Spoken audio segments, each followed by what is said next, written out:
My neighbor laughed as she spread a rumor that I stole from a local charity event. Furious, I set a trap, secretly recording her bragging about pocketing donation money. At the next HOA meeting, I stood up and said, "Funny how people accuse others to cover their own crimes."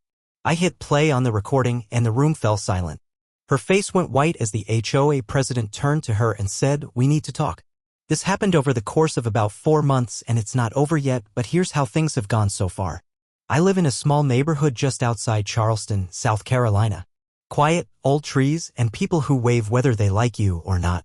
We have a homeowners association that keeps things organized, or at least tries to. I've lived here 12 years. I volunteer for events, help out when I can, and I mostly keep to myself. A few months back, a woman named Patricia moved into the house next door. She's probably late 50s, divorced, and loud in that talks like she's always on speakerphone kind of way. She's one of those people who smiles while saying something nasty and calls it just being honest. She wasted no time getting involved in the HOA. Within 2 meetings, she was nominated and voted in as treasurer because, in her words, she used to be a finance coordinator for a small firm. Nobody asked what firm. Nobody cared. Fast forward to October, our neighborhood's big yearly charity fundraiser. It's always for the same local children's hospital. I've helped with it every year, usually with setting up the tables, taking care of the donation box, and coordinating with the folks who handle the food. The event went well.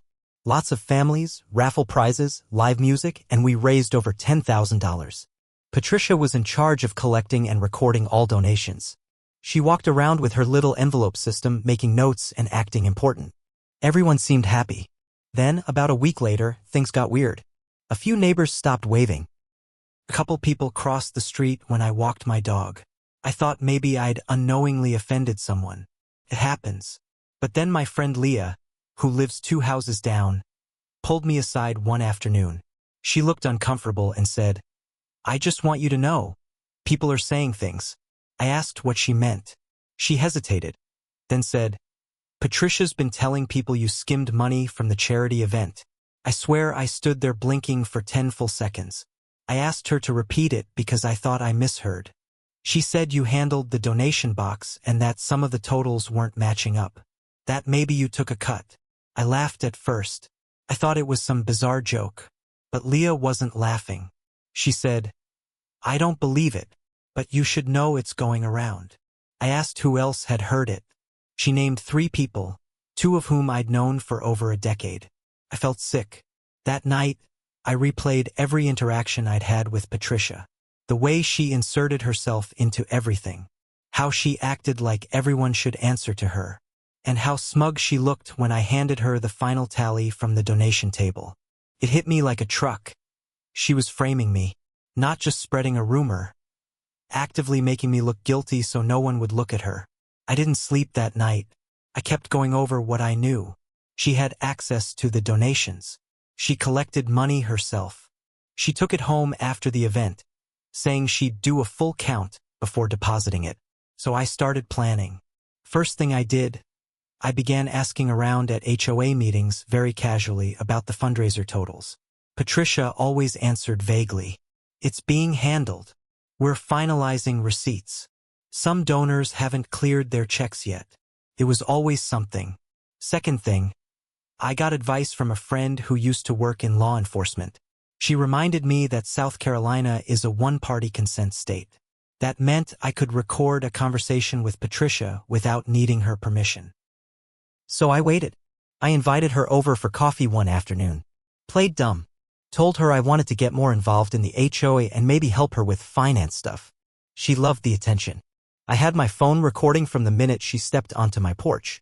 I asked how the charity accounting was going. She smiled and said, "Oh, don't worry about it. Most of these people wouldn't notice if I ran off with the whole box." I laughed nervously and said, "Seriously though, you've done this kind of thing before?" She leaned back, sipped her coffee, and said, "Let me tell you a secret. I used to help organize fundraisers back in Florida. You just take a little off the top here and there. If you write it down right, no one questions it." She literally used the phrase "off the top." I kept nodding like I was impressed while she kept going. She told me how she hides the missing money by writing checks to fake donors and shredding the proof. She even said the trick is to accuse someone else before they accuse you. I almost dropped my mug. She laughed and said, "No offense. I ended the conversation quickly after that and said I had to get back to work. She left with a smug little wave. That night, I played the recording back 10 times. Clear audio, names, details, full confession. I saved it in 3 different places. I waited for the next HOA meeting.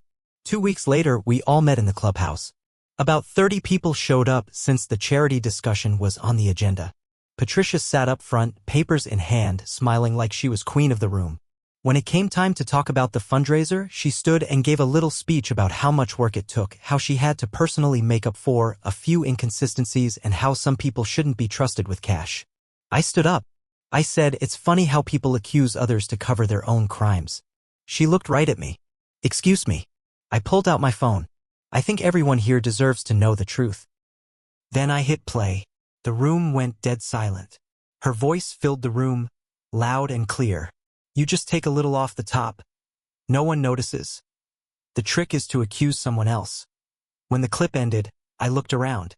Every single person was staring at her, faces in shock, some with their mouths open. Patricia was pale. She didn't say a word, just looked at me, then at the HOA president. He cleared his throat and said, "Patricia, we need to talk." That's where we are now. The board is reviewing the finances from the past 3 months. A few people think she might have done the same thing at other events. People who believed her are now apologizing to me. She hasn't looked me in the eye since. After that meeting, the neighborhood felt different. People who once avoided me now nodded when they saw me. A few even came up to say they were sorry for believing Patricia.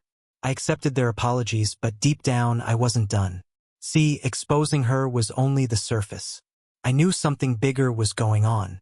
The HOA board said they'd start a formal review of the fundraiser records. But weeks went by and nothing happened. No meetings, no updates. Every time I asked, I got the same line, "We're still reviewing." Then something strange happened. I was out front pulling weeds when I saw Patricia getting out of a black SUV. She wasn't alone. 2 men in business suits followed her up to her door. One was carrying a thick folder. I didn't recognize them. The next day, I got an anonymous letter in my mailbox. No return address, no name. Just one sentence typed on a plain white sheet. That night, I couldn't sleep. I read the letter over and over again. I thought maybe it was a joke, or maybe someone trying to scare me, but something about it felt real. The next morning, I went to talk to Leah. I figured if anyone else had seen something, it would be her. Leah answered the door and pulled me inside like she was afraid someone would see us talking. She whispered, "You're not the only one Patricia tried to set up." She told people Mike across the street was suspicious too. And before him, it was Tony from the block over. That made me pause. Tony had moved out last spring very suddenly. I'd assumed he got a new job or something. Leah looked serious. "She's done this before, and I think someone on the board is helping her cover it up." That clicked too fast in my head. I remembered how the HOA president, Mark, had reacted to the recording.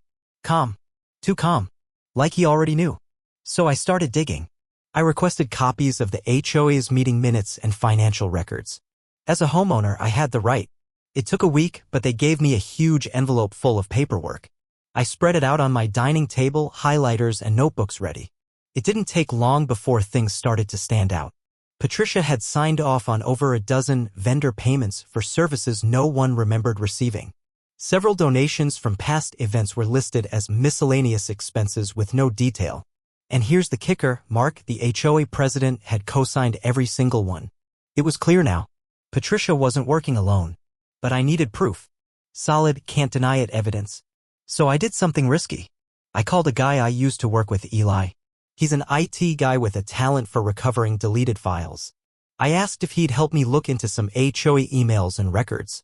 I made sure to get permission from a board member who hated Patricia. Yes, there was one, to legally access the shared HOA laptop that hadn't been wiped yet. Eli came over that weekend. 2 hours in, he found a folder that had been deleted but not permanently erased. It was labeled miscellaneous_docs. Inside were PDFs of fake invoices, all billed to a fake landscaping company with a P.O. box. And guess whose names were at the bottom? One of the PDFs even had a note from Patricia saying, "Round up this one and take care of it before audit." Date stamped. Time stamped. Eli made copies of everything and backed them up. I stared at that screen, heart pounding. I had them, but I also knew I had to be careful. If they were willing to frame me, who knows what else they'd do to keep this quiet. That night, I got a call from a number I didn't recognize. I let it go to voicemail. The message was just 4 words, whispered. My stomach turned. The next morning, my car tires were slashed. Not a coincidence. I filed a police report, but they didn't take it seriously. Said maybe it was random. It wasn't. And I wasn't going to stop. I'm now gathering everything, audio, records, emails, and putting together a full report. I've already sent copies to 3 trusted people. In case something happens. I'm going to the next HOA meeting. I'm going to expose all of it. But I know they're watching. And I know this might get worse before it gets better. 2 days after I got the voicemail and my tires were slashed, something even weirder happened. A man knocked on my door around 8 a.m., dressed casual, jeans, polo shirt, sunglasses. He flashed a badge. Said he was with the South Carolina Department of Consumer Affairs. I asked him for ID again. He showed it. It looked real. He said he was following up on a report of misused community funds. But I hadn't filed anything yet. I asked, who reported it? He said the complaint was anonymous. He asked to come inside. I told him no, politely but firmly. Something didn't feel right. He said, we just need to make sure no personal vendettas are influencing community money management. I shut the door. That afternoon, I called the Department of Consumer Affairs myself. Gave them the name and badge number from the ID. They had no record of him. Someone had sent a fake inspector to my house. Let that sink in. I updated Eli. We both agreed. Patricia and Mark knew they were cornered and were trying to rattle me. It was intimidation, plain and simple. But here's where it really twists. The board member who gave me access to the HOA laptop, her name's Carla, called me in a panic. She said someone had broken into her garage overnight. Nothing was stolen, but her files from old board meetings were opened, papers tossed everywhere. She found a note on her windshield the next morning. Stay out of it. Carla was scared. She said, I'm done helping. I can't lose everything over this. I understood, but I also felt more certain than ever that we were sitting on something big. Bigger than HOA-level embezzling. This wasn't just about charity money. This was fraud, intimidation, impersonation, and it was spreading fast. Then, out of nowhere, Leah sent me a message. I think I know where some of the money went. She had overheard a conversation at the local diner. 2 men were talking about pulling out before it gets hot. One of them mentioned a development project being funded with HOA grants and extra cash from events. There is no development project. I started digging. That landscaping company Patricia made payments to? The P.O. box listed on their fake invoices is tied to a strip mall in Somerville. A UPS store. I drove there, pretended to be looking for a package. Saw the box number. Then I casually asked the clerk if they ever saw the person who picked up from that box. She said, yeah, older guy. Drives a black truck. Always in a hurry. He signs for a woman sometimes. Patricia something. I showed her a photo of Mark from the HOA's public website. She nodded. That's him. Boom. Mark and Patricia weren't just embezzling. They were laundering money through a fake company. A vendor they owned. And now, according to Leah, they might be funneling that money into shady property deals under the HOA's name. I sent all this to Eli. We met up at a library quietly, and he said, this is bigger than you thought. You need legal backup now. I contacted a local attorney who specializes in HOA disputes and white-collar fraud. Gave her everything. She didn't even blink. This could be criminal, she said. And if they retaliate again, you report it immediately. She started drafting a cease and desist against Patricia and Mark, and a formal complaint to the Attorney General's office. I was ready to go full exposure mode. But then something else happened. Patricia disappeared. No one's seen her in days. Her mailbox is full. Her car hasn't moved. Porch lights on during the day. Mark says she's visiting family in Florida. I don't buy it, because yesterday I got another anonymous letter. Typed again. No signature. No return address. This one said they'll take the fall, But they're not the top. What does that mean? Who's they? And who's the top? I'm starting to think this isn't just about Patricia and Mark anymore. There might be more people involved, maybe even outside the HOA. Maybe even someone who's using them as pawns. I'm scared. But I'm not stopping. I've started documenting everything publicly in case I need to go full whistleblower. The next HOA meeting is in 6 days. And I have a plan. The week leading up to the HOA meeting was the longest of my life. Every time a car slowed near my house, I peeked through the blinds. I barely slept. I checked locks twice. Sometimes I'd catch myself standing in the middle of the kitchen at 3 a.m. holding a coffee I never even made. The attorney helped me organize everything: audio, documents, printouts, even video from a neighbor's doorbell cam that caught Mark picking up something from Patricia's house at midnight days after she'd left town. We burned it all to a flash drive and made 5 copies. I gave one to my sister, mailed one to the local newspaper anonymously, and kept 2 in safes. The last one? That was for the meeting. 6 days later, I walked into the HOA clubhouse. About 40 people were already seated, more than I'd ever seen. The tension was heavy. You could feel it in your chest. Mark sat up front, acting like he wasn't sweating bullets, but his tie was crooked and he kept tapping his pen against the table. Someone asked where Patricia was.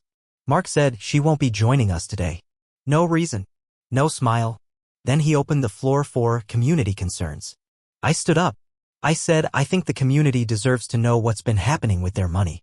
Mark interrupted me. This isn't the time. No, I said. This is exactly the time. And I pulled the flash drive from my pocket. I walked over to the projector station and plugged it in. The screen lit up behind me. First, the audio. Patricia's voice echoed through the room. The trick is to accuse someone else first. People gasped. Some turned to each other in shock. Then the invoices. Fake companies. Bogus charges. Same signatures. Same dates. Then came the doorbell footage. Mark hood up carrying a box from Patricia's porch. Timestamp 2:08 a.m. This wasn't a smear campaign. It was evidence. I turned to the room. You all thought I stole from the charity. Patricia started that lie to cover what they were doing, laundering money through our events and blaming neighbors when questions came up. She framed me. She framed others. But she didn't work alone.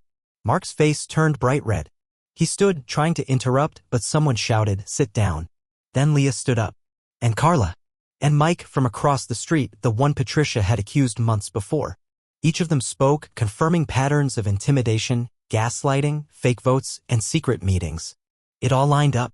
The room turned on Mark like wolves. A board member motioned to suspend him from duty immediately pending investigation. Someone yelled, "Call the police." Then, right on cue, sirens. 3 unmarked cars pulled up outside. Turns out, the attorney had also submitted the evidence to the Charleston County Sheriff's Office that morning.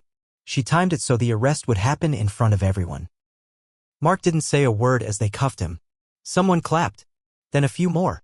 The whole room cheered as they walked him out the door. But here's where I need to be honest. It wasn't all their fault. I made a mistake too.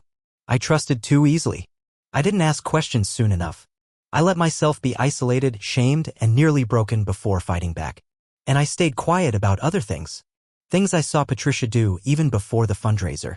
I could have spoken up sooner. Sometimes revenge doesn't feel like winning. Sometimes it feels like digging yourself out of a grave someone else tried to bury you in. Patricia? She turned herself in a week later. Her lawyer tried to claim mental exhaustion and stress, but the court didn't buy it. She pled guilty to multiple charges: fraud, misappropriation, conspiracy. She'll serve time. Mark is still awaiting sentencing. More people are coming forward with new stories. The HOA has since been restructured. Carla is now president. Transparency rules were updated. Audits are now mandatory every 6 months. And me? I still live in the same house. Same street. People wave again. But I don't wave first anymore. I learned my lesson. They burned my name and I lit the match that burned theirs.